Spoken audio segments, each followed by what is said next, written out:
The land is not empty.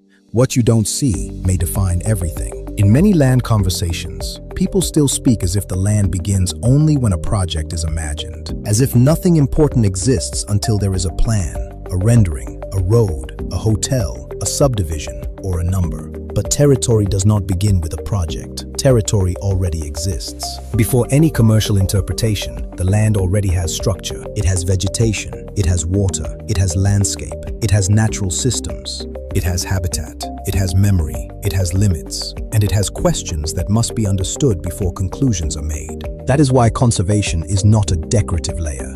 It is not something added at the end to make a project sound responsible. It is part of the first reading.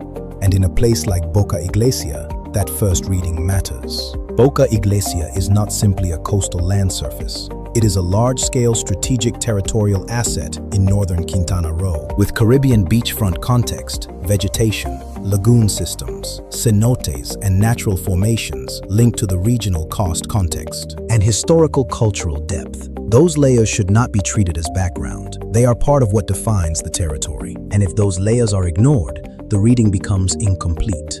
When people look at land only as surface, the first question is usually, what can be built here? But in serious territorial analysis, that question comes too late.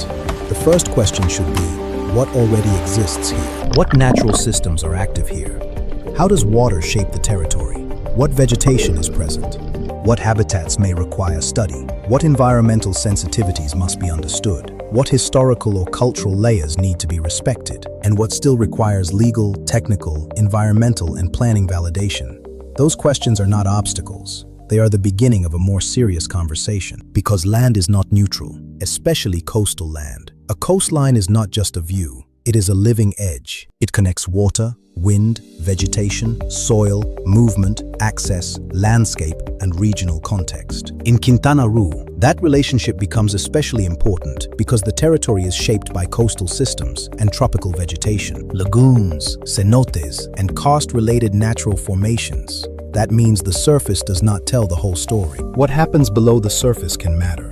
What happens around water can matter. What connects one landscape to another can matter. And what looks empty from above may actually be full of ecological, cultural, and planning meaning. That is why the phrase matters. The land is not empty. In Boca Iglesia, the conservation lens is not about stopping the conversation. It is about making the conversation more precise, more responsible, more grounded. Before any low-density concept or ecotourism idea can be discussed seriously, the territory has to be read, and that reading must separate what is confirmed from what is still conceptual.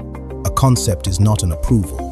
A regional context is not a permit. A beautiful landscape is not automatically a development right. A historical layer should not be exaggerated, and an environmental context should not be simplified. That distinction is important, because serious investors, developers, and institutional groups do not need hype.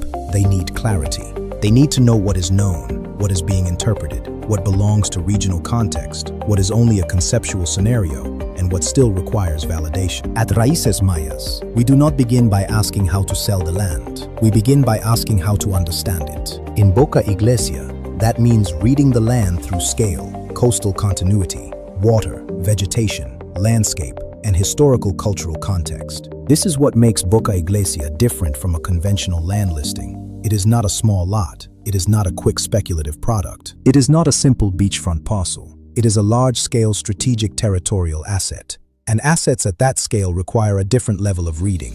A serious conservation-first approach does not mean that nothing can be imagined. It means that imagination must be disciplined. It means any conceptual scenario should respond to the territory, not erase it. Low-density thinking must be understood as conceptual and subject to review. The land should not be reduced to a promise. It should be studied as a system. Because the land is not blank. It carries water and vegetation. It carries living systems. It carries cultural memory. It carries constraints. It carries potential. And in serious territorial analysis, all of that matters. The question is not only, what can happen here? The deeper question is, what must be understood here before anything happens? That question changes everything. It slows down the conversation. It improves the quality of the analysis. It creates a more responsible framework. And once you understand the landscape, you begin to understand the territory. A territory with water, landscape, vegetation, and memory. Once you understand the landscape, you begin to understand the territory. At Raíces Mayas, we believe land should be understood before it is commercialized. This is episode 2 of Reading the Territory. Follow Raíces Mayas for more territorial briefings. Share this episode with someone who should understand land beyond the surface. And if you want the Boca Iglesia brief, comment Boca.